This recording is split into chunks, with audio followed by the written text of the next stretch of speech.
realize everything that happens in the registry is susceptible to a payment if we're not careful. That is why when I said that we need to digitize these records, the tracking of the file will be monitored automatically. Nobody will have to explain, how did this file disappear? Where did it go? Who had the custody? Why did he have the custody? What action was taken? What paper was removed from the file? How this judgment was altered? Or how a record of proceedings of a magistrate was actually altered. We know of those things that have happened. Records have been altered so that people can go to appeal and rely on the record to get an acquittal. So digitization will help. And that's what I'll be looking for. I'll be looking for soft targets, I'll be looking for hard targets. Thank you, Judge. Now, I think the Chief Justice Mutunga, when he came in post-2010, he built on the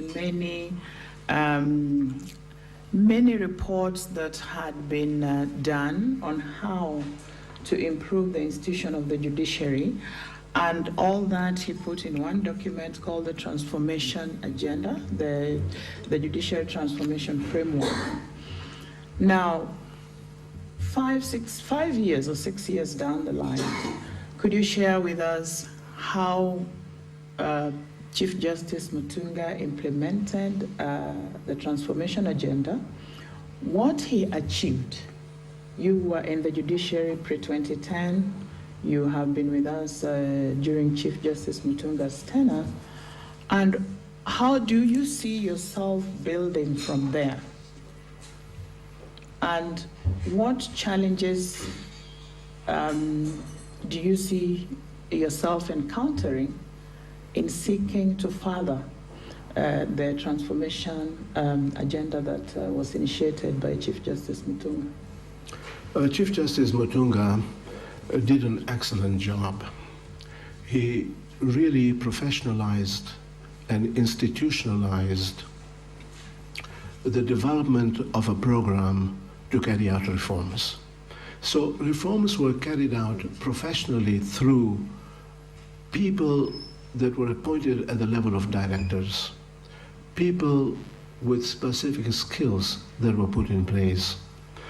And his approach to focus on 4 pillars of reforms was an excellent idea that created a proper focus. So on the first pillar, which is people-focused delivery of justice, essentially meaning access to justice, we can see the enormous progress that was made in providing access to justice, in the number of courts that have been built, enormous numbers of courts. We have courts as far north and as far south as the country's borders are, as far east and as far west. And a lot of capital expenditure has been set aside, incurred, in developing these courts. And we also have mobile courts in places where we don't have physical buildings. So I think on the first pillar, in providing access, he really ranked absolutely number 1, working with JSC all the time. On the second pillar, which was to develop an organizational culture of good management, he did extremely well, because for the first time, and you rightly observed, I've been around for a very long time, 17 years, we saw the judiciary having a human face, humanizing the institution. And I think it was a big corporate cultural change that took place. And I think we need to give him credit for encouraging all the time the cultural reorientation, reorganization of the judiciary's programs. The third was financial independence, or related to the availability and to obtain the funding for the programs that we do. I mean, before he came here and during the previous Chief Justice's time, our budget was something like 1.2 billion shillings, which represented less than 1% of the total expenditure of the country. And he has completely transformed this to about 3.5 billion or whatever it is now.